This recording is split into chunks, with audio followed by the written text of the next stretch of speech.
Indian railway নিয়ে কিছু গুরুত্বপূর্ণ কথা বলার আছে।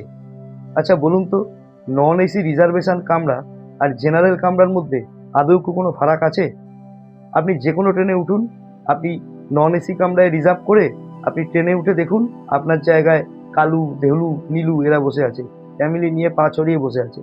আপনি উঠতে বলবেন, কথা কাটাকাটি, ঝগড়া, ঝামেলা এবং কোনো ক্ষেত্রে মারামারি পর্যন্ত করায়। কিন্তু বন্ধুরা, আমরা কষ্ট করে রিজার্ভেশন করে এইটা কেন ফেস করব? এটার বিরুদ্ধে আমি তীব্র প্রতিবাদ জানাই।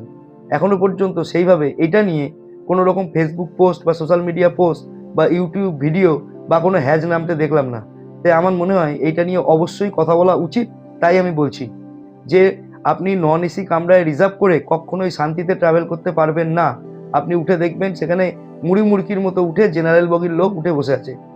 এটা সর্বোচ্চ শেয়ার করুন, যাতে রেল কর্তৃপক্ষ এই ব্যাপারটা নিয়ে সিরিয়াসলি ভাবে। আমরা কেন কষ্ট করবো এইভাবে? আমরা কেন এইভাবে সহ্য করব? একটা রিজার্ভেশন করতে অনেক কষ্ট করতে হয়। দেখুন, অনেক রকমভাবেই রিজার্ভেশন করা যায়। কেউ যদি স্টেশনে দাঁড়িয়ে প্ল্যাটফর্ম থেকে রিজার্ভেশন করতে চায়, তাহলে তাকে অনেকক্ষণ ঘন্টার পর ঘন্টা লাইনে দাঁড়িয়ে থাকতে হবে।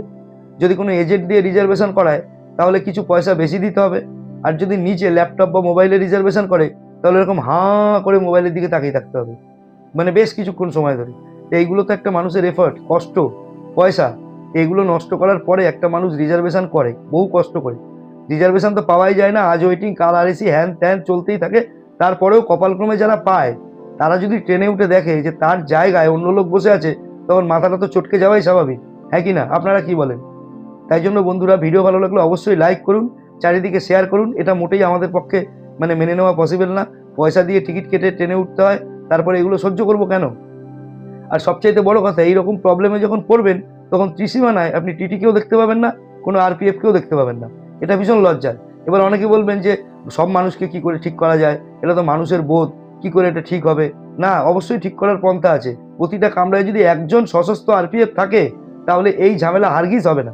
কিন্তু কেউ সেটা ভাবেও না, কেউ সেটা নিয়ে কিছু বলেও না। ও আমার তো কোনো ব্যাপারই না, জেনারেলের টিকিট কেটে দুম করে উঠে গেলাম, যেখানে খুশি বসে পড়লাম, কোনো ব্যাপার নেই। মানে এই ব্যাপারটা জাস্ট আর নেওয়া যাচ্ছে না। ভীষণ বিরক্ত হয়ে বারবার এই জিনিসটা ফেস করে আপনাদের সাথে শেয়ার করলাম। ভিডিও ভালো লাগলে অবশ্যই লাইক করবেন। আপনারাও চারিদিকে সর্বোচ্চ শেয়ার করার চেষ্টা করুন, যাতে রেল কর্তৃপক্ষ এটা নিয়ে সিরিয়াসলি ভাবতে পারে। আর আমার চ্যানেল সাবস্ক্রাইব করে আমার পাশে থাকবেন। সবাই ভালো থাকবেন। Thank you.